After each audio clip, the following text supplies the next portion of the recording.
Добре, во студио за моите гости, Владо Апостолов, член на извршен одбор на Синдикатот на Македонија, Љубиша Станковиќ е председател на Синдикатот на Утрински весник и председавач на штрайкувачкиот одбор на трите редакции. Да, добро, Дневник вести и Утрински. Добро, вие започнавте со штрајк од денес, до кога тој ќе трае? Што е планот? До кога ќе трае, тоа не зависи од нас. Ние не сакавме да започне штрајк, меѓутоа ете се случи тоа што се случи. Барањето е исплаќање на платите, така? И хонорарите за вработените и за дописниците. На кој начин вршите притисок како весниците всушност излегуваат? Суштината на штрајкот не е да се врши притисок од тој тип, значи весниците сега притисок на сопствениците на менаџерскиот тим. Меѓутоа не е во насока на тоа да престанат да излегуваат весниците, напротив, весниците треба да излегуваат со тоа што ќе бидат малку видоизменети. Во смисол на тоа што повеќе нема од утре натаму нема да има авторски текстови. Текстовите ќе бидат пишувани и сработувани од колегите новинари, меѓутоа нема да бидат потпишани. Што значи дека и да има автори, нема автори, а ќе има автори секако. Добро. Меѓутоа идејата е да се покаже дека ние сме единствени, како што сме. Сте единствени? Апсолутно да. Да, ајде подоцна ќе се вратиме, ме интересира Апостолов, разговаравте ли со менаџерскиот тим и со сопствениците на МПМ издавачката куќа? Тие го сменија сопственикот во меѓувреме. Да, тоа се случи вчера. Да. Не знаеме точно што се случи, но тоа е друга приказка. Да. Овој проблем не е од вчера, не е од денеска. Имено одлуката за штрајк е донесена пред, ако го сеќам, пред 2 недели. На втори ден. Денеска стапува во сила штрајкот. Имало контакти на раководството на ССН со раководството на МПМ. Тие контакти се во текот на, не знам, во изминатиот период, може од година дена, да се решат овие проблеми, да имало одредени поместувања, меѓутоа во глобала сепак остануваме на тоа дека одреден број лични доходи не се исплатени, хонорари не се исплатени. И која е причината? Кој е нивното образложение? И револтот е поголем затоа што таа соработка веќе и таа комуникација е прекината? Да. Добро. А кој е образложението зошто не се исплаќаат плати и хонорари? Тоа веројатно колега. Добро. Може Станковиќ. Да, ние бевме нека крајот на октомври, бевме дури 2 средби.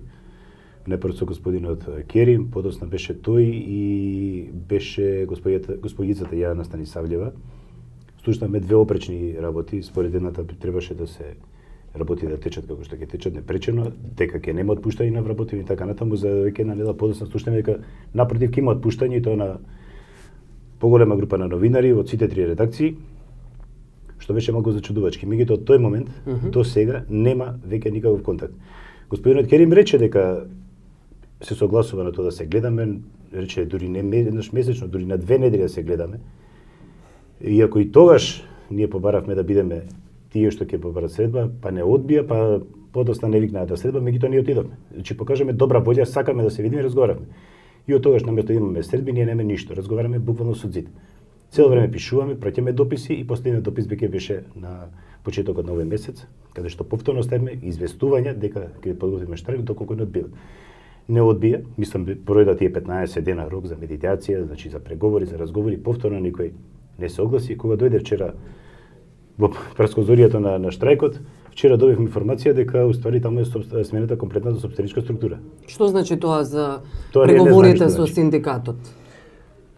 Тоа, како што разбирам, менеджментот се уште не е сменет, са собственичеството не знаеме, стварно не знаеме. Тоа бидејќи од вчера е таа случка и колку што разбираме само господинот Кериме собственик, ако добро воопшто сум разбрал како е тоа сменето, само вчера јасно од тоа што е јасно дека Орка ги продава своите делови, толку беше. Не, изненадувањето не е во тоа што Орка го продал својот удел во Медија пред Македонија, односно продал печатницата Графички центар Скопје.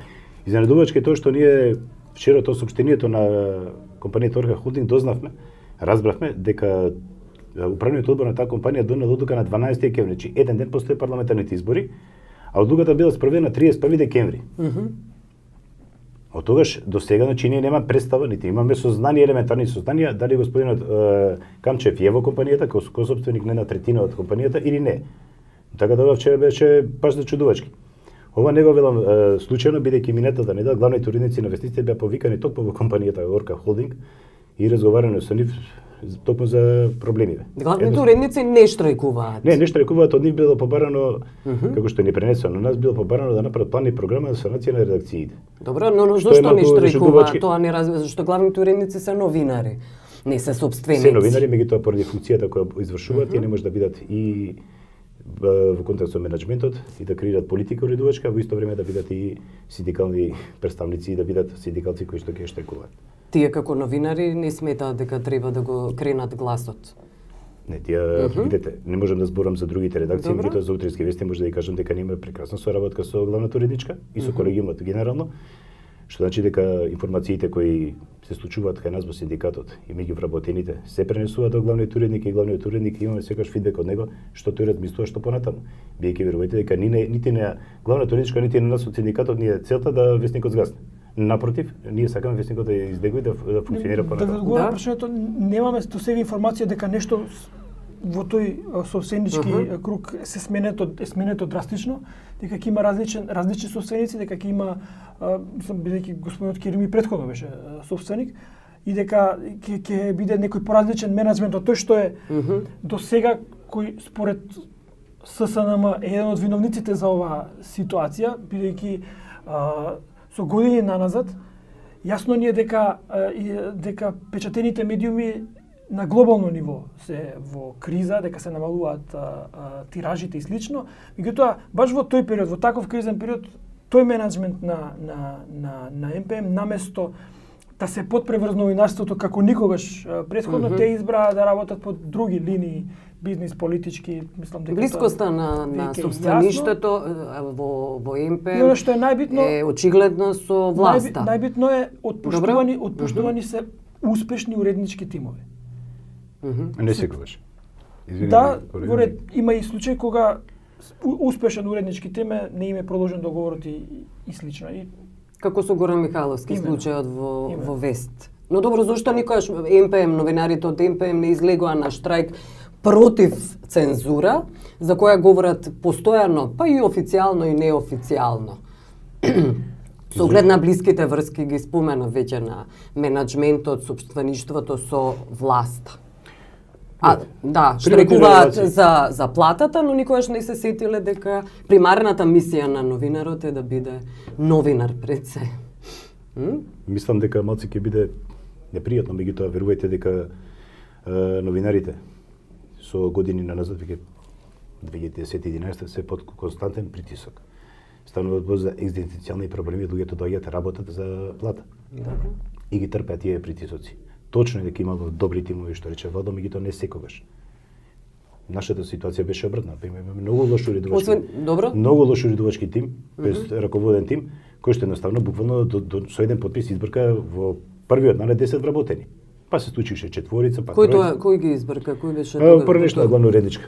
Поренешна главна уредничка. Која беше поренична? Сонја Крамарска. Аха, да. Добро. А во меѓувреме верувајте дека имаше луѓе кои што едноставно не може и тој притисок го издржа од неизе, па некој од нив си замина. Да. Што од техничкиот кадар, што од новинарскиот кадар, едноставно луѓето мора да заминат. Значи некој не издржа. Да. Меѓутоа зошто се случи сега, не знам, верувајте, меѓутоа јас на чедно на синдикатот застанав пред неколку месеци, мислам дека беше на крајот на септември, почетокот на октомври и мислам дека едноставно работиве малку добија некој забрзување. Не е тоа мој успех, тоа е успех на колегите кои што едноставно сватија дека ова е премногу што се трпи. Како притисок едноставно Притисок која станува збор за исплатата за. Ева не само платите, исплатата, тука и некои други ситуации. Но и новинарската Па, да, професија е апсолутно ставена да, под апсолутно прашање и да. нивниот новинарски Апсолутно интегритет. Апсолутно да. Да? Знаете, имало ситуации каде Говорат за тоа Да, едноставно. јавно. И говорат и со Тоа барем кај нас се менаџерскиот случува. тим. Апсолутно тоа кај нас се случувало да колега реагира, да каже јас за овој текст нема да застанам со име и презиме. И едноставно барам да биде повлечен подписот. Добро. Или да се изненади во него под неговиот текст да види дека има некоја интервенција. Како дојде тоа други треба да кажат. Меѓутоа дека не е случајно, тоа е велам тоа се случува во Утрински вестник. Може да претпоставите што се случува во Дневник или што би се случувало во Вест. Тоа најдобро го знае таму. Штета некои од вашите колеги беа повикани за оваа дебата и од Вест и од Дневник, односно вие ни помогнавте да ги Колегите беа повикани и колешките, одбија да дојдат. Не само што одбија да дојдат, едноставно смета дека ќе биде доволно да биде претседателот на штрайкувачкиот одбор и представник на Добро, на добро. извршниот одбор на Сојуз на синдикати и на медиумски работници, а во исто време тие колеги и колешки отидаа да си вршат своите работни задачи. Добро. Така да тоа е тоа. Аха, добро, јас ви благодарам што бевте гости. Благодарам.